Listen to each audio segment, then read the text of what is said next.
فہد بھائی، ایک custodial mother نے سوال پوچھا ہے کہ میری غربت کافی زیادہ ہے، میرے جو سابقہ شوہر ہیں وہ کافی امیر ہیں، مجھے ہر وقت خوف رہتا ہے کہ میرا بچہ جن سا ہے وہ مجھ سے چھین لیا جائے گا، اس بارے میں قانون کیا کہتا ہے؟ رہنمائی فرما دیجیے۔ دیکھیے، اس میں شاید ایک چیز تو ذہن میں کلیئر رکھیے کہ ماں کی غربت بہرحال گراؤنڈ نہیں ہے کہ اسے بچے کی حضانت سے یا کسٹڈی سے محروم کر دیا جائے۔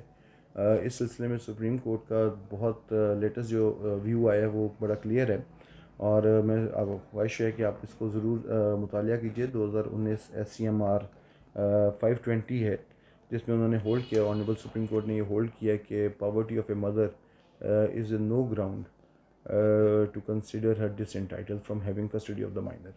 تو میرا خیال ہے کہ میری بہن کو اس سلسلے میں پریشان نہیں ہونا چاہیے کہ ان کی غربت کی وجہ سے، صرف ان کی غربت ہی کی وجہ سے کورٹ کسٹڈی شفٹ کر دے گی۔ کورٹ کے سامنے بہت سارے اور معاملات ہوں گے، اور وہ ویلفیئر آف مائنر کو انشور کرے گی، اور وہ دیکھے گی کہ کسٹڈی کس کے پاس ہونی چاہیے۔